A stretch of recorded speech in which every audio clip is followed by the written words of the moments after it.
So imagine, imagine you're a bouncer at like the most exclusive club in the city. Okay, I can picture that. Right. And your primary goal, the entire reason you're even standing out there on the pavement, is to let the VIPs inside so they can enjoy the party. Right, that's the ideal scenario. Exactly. But instead of just, unclipping the velvet rope and waving them through, management implements this crazy new policy. Uh-oh. Yeah. For every single person you turn away, so every fake ID, every wrong dress code, you're required to pull out a clipboard and manually fill out a highly detailed, 10-page incident report. Oh, wow. That sounds awful. Over and over again, all night long. And within an hour, you aren't really managing a party anymore. You're just drowning in the paperwork of rejection, completely losing sight of the VIPs. Which is, that's an incredibly fast way to burn out a bouncer, or, in the context of what we're looking at today, a software developer. Right. Because when the architecture of your workflow forces you to spend more time managing failures than building successes, the whole system just grinds to a halt. And that structural burnout is the exact focal point of our deep dive today. We are decoding a highly specific, highly technical journal entry that was just published yesterday, July 14th, 2026. Very recent. Yeah, it was written by a developer who goes by the name Ang, and it's part 186 of their ongoing series, Notes-on-Haskell-Programming. And I have to say, at first glance, the source material looks completely impenetrable. Oh, totally. It's incredibly dense with programming jargon. You've got lambdas, infix operators, data types. Ang even refers to it directly as alphabet soup. Yeah, which is a very accurate description. But the mission of this deep dive isn't to turn you, the listener, into a Haskell engineer. Our goal here is to translate this dense alphabet soup into a universal lesson about cognitive load. Exactly. About radically clearing the clutter of our work and finding what programmers call the happy path. And the happy path is honestly one of the most elegant concepts in computer science. It really is. Underneath all that intimidating syntax we mentioned, Ang's journal entry is fundamentally a story about human problem solving. It's an exploration of how we can systematically eliminate friction, Yeah. so that our daily work becomes less about defensive paperwork and more about actual creation. Okay, let's unpack this, because to fully appreciate Ang's solution, we have to deeply understand the misery of the problem they were trying to solve in their software tests in the first place. Right. Early in the entry, Ang points to the culprit. It's a massive accumulation of something called boilerplate. Oh, boilerplate. It is the absolute bane of a programmer's existence. Yeah. Oh, yeah. In software architecture, boilerplate refers to sections of code that have to be included in multiple places with little or no alteration. Such as repetitive. Exactly. Yeah. Conceptually, it's code that satisfies the rigid rules of the system or the compiler, but it does absolutely nothing to advance the unique business logic of what you're actually trying to build. It's basically the mandatory administrative overhead of the programming world. That is a perfect way to put it. So Ang notes that this specific boilerplate was manifesting as redundant case blocks that were repeated endlessly across several different test files. Right. The entry says they were forced to manually pattern match the either result to verify both the right and left values. So let's break down the mechanics of that, starting with the either result itself. Please do. In a functional programming language like Haskell, either is a foundational data structure. It's designed to handle functions that might fail. Okay. When a piece of code runs, it doesn't just spit out a raw answer. It wraps that answer in a protective context, the either context. So it's like putting it in a box. Exactly. The outcome is boxed up. Yeah. And it will be tagged as one of two distinct possibilities, right or left. Okay. By convention, right means success. The operation worked, and the value you want is inside that box. And left. Left means failure. The box contains an error message explaining exactly what went wrong. Yeah, I see. So going back to the intro, the VIP is the right result, and the rejected guest is a left result. Yes, that analogy holds up perfectly here. The issue Ang was running into was the pattern matching part of all this. Right, because they had to manually check the tags. Exactly. Yeah. Because the result is wrapped inside that pay I.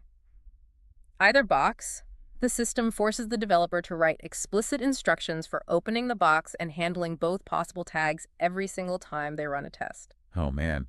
So you can't just ask the system to look at the VIP. No, you have to write a little case block that says, okay, open the box. If the tag is right, then proceed with testing the value. But if the tag is left, halt everything and report this specific error. Doing that once or twice makes total sense. Sure. But doing that manually for every single test across thousands of lines of code. That is an avalanche of incident reports. It's exhausting. The cognitive load of writing and reading all those manual checks would be huge. Yeah. You're forcing your brain to constantly pivot between the goal you're trying to achieve and then the myriad ways it might fail. What's fascinating here is how that cognitive load actually degrades the quality of the software over time. Really? How so? Well, think about it. When a file is 70% error handling boilerplate and only 30% actual logic, the developer's attention is economically divided. Right. They lose the thread of the architecture because they're just buried in the defensive mechanisms. Yeah. Ang was staring at test files where the actual purpose of the test was completely obscured by the sheer volume of left and right pattern matching. Okay, I hear that, but I have to push back on the underlying premise here for a second. Okay, go ahead. Aren't those error checks fundamentally necessary? I mean, we're talking about complex software systems. If we stop manually checking those left values, aren't we risking catastrophic failure? That's a very fair point. Right. It feels reckless to look at a system designed to catch errors and say, let's just stop writing the failure checks to save ourselves some typing. Yeah. If a test fails and nobody wrote the code to catch it, the whole application could go down. And that tension, that push and pull between safety and readability is the central dilemma of functional programming. And your pushback is highly valid in a vacuum.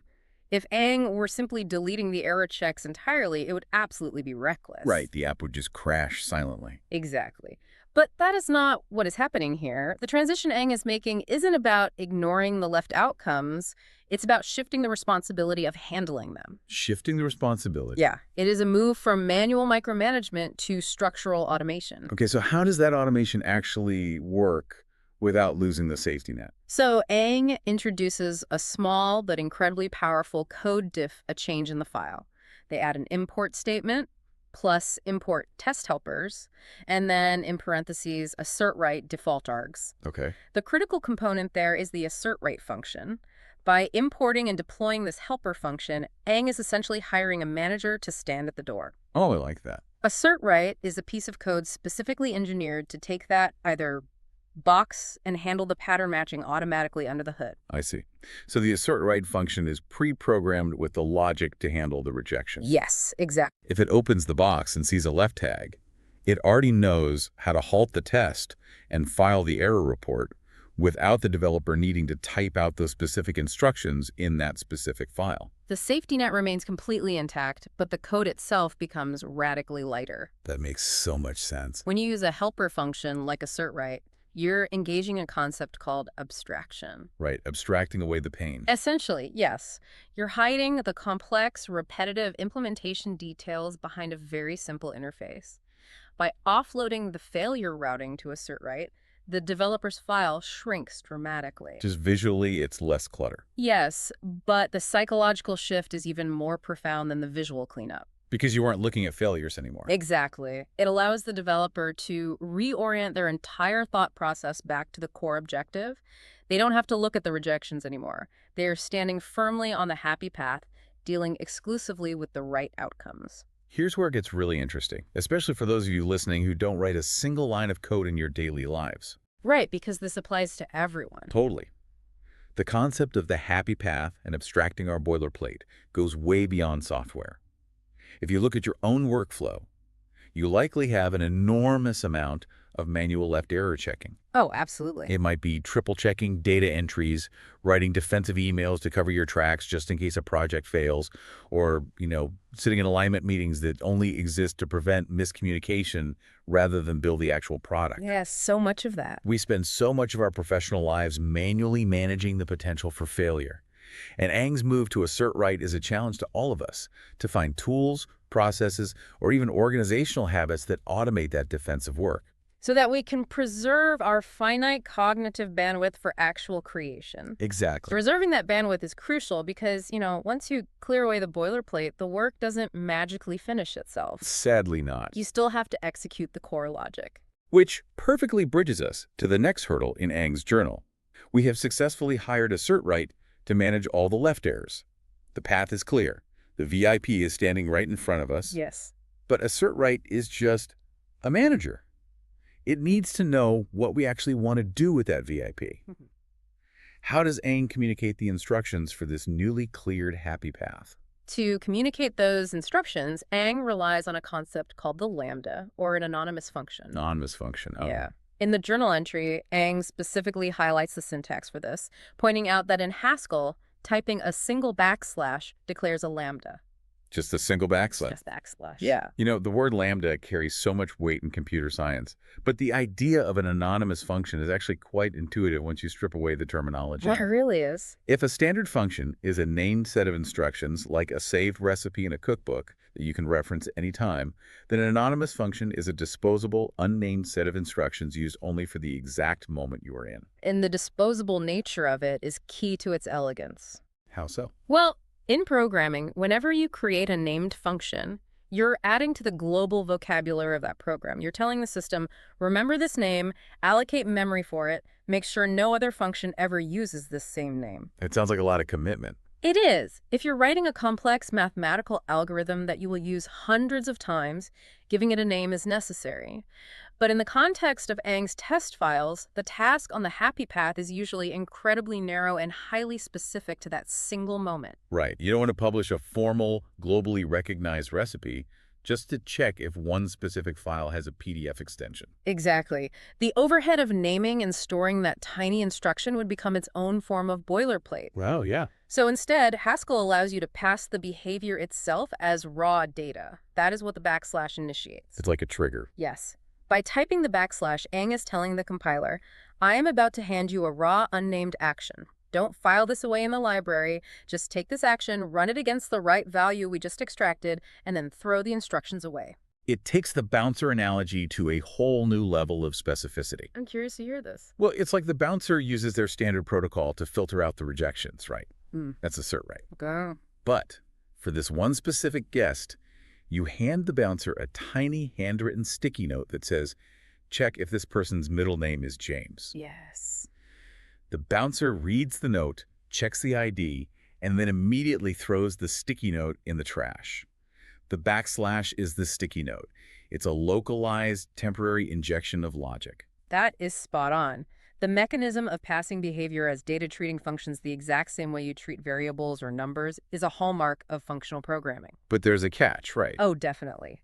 As Ang readily admits in the entry, the sheer density of combining all these powerful abstractions into a single line of code creates a massive readability problem. The alphabet soup. Exactly. This is where the phrase alphabet soup comes into play. Even with the boilerplate gone, the shorthand of lambdas and symbols can make the code look like an alien language. Which brings us to the final, highly practical translation Ang offers in the journal. It's an acknowledgement that writing elegant code is totally useless if the next developer who looks at it, or even you, looking at your own work 6 months later, can't quickly parse what it means. Right, because then you're just creating a different kind of friction. Exactly. And Ang points to a specific symbol that causes a lot of this visual friction. Yeah. The $sign. Yes. Which acts as the infix function application operator. That is a deeply technical term for a tool that solves a very mechanical problem in Haskell. Okay, break that down for us. To understand why the $sign is there in the first place, we have to look at how the compiler reads instructions. When a compiler evaluates a line of code, it needs to know the order of operations. What happens first? Right. In many languages, you establish the order by nesting parentheses inside of other parentheses, wrapping your logic layer by layer. But if you have deeply nested logic, you end up with like 5 or 6 closed parentheses at the end of a line, and matching them up visually becomes a total nightmare. And Haskell developers generally hate that visual clutter. I can imagine. So the language provides the $sign as an alternative. Mechanically, the $sign operator has the absolute lowest precedence in the language, and it evaluates everything to its right before feeding it to the function on its left. Okay, so it's basically a massive dividing line. Exactly. In practice, inserting a $sign is a way of telling the compiler, evaluate the entire rest of this line as a single cohesive unit, and then apply it to the command on the left. It effectively replaces the need to wrap everything in giant bounding parentheses. So the $sign is the ultimate idiomatic Haskell shortcut. It's how the veterans write their code to avoid the dreaded nested parentheses. Usually, yes. Yet Ang's advice in the journal entry is to completely strip the $sign out and go back to using parentheses if you find the code confusing. Yes. They provide the exact final code snippet to demonstrate this. It reads, assert right res, and then in parentheses path take extension path should be wic.pdf. If we connect this to the bigger picture of what Aang is trying to achieve, reverting to parentheses is a masterclass in pragmatism over purity. Pragmatism over purity. I love that. The dollar sign might be the proper way to write Haskell. It might make the code flow in a clean, uninterrupted line. But the human eye relies on boundaries to process complex information. Right. When you use the dollar sign, the logic just bleeds together. The lambda, the file extension check, the assert write command, they all sit on the exact same visual plane. But by swapping the dollar sign for parentheses, Aang forces a visual hierarchy back into the code. Exactly. Let's look at that final line again. We start with assert write rest, that is our manager handling the either box and ensuring we only proceed if we have a write success value. Yes. Then immediately following that, Aang opens a parenthesis. Inside the parenthesis is the / our sticky note lambda, declaring that we're taking the path and checking if its extension is .pdf. And finally, Aang closes the parenthesis. The parentheses visually quarantine the lambda. They create a hard boundary that says, this specific set of instructions is a self-contained unit being handed to assert write. It might require a few extra keystrokes, and it might offend the sensibilities of a Haskell purist who despises parentheses. But it vastly reduces the cognitive effort required to actually read the line. So what does this all mean when we step back and view the journal entry in its entirety?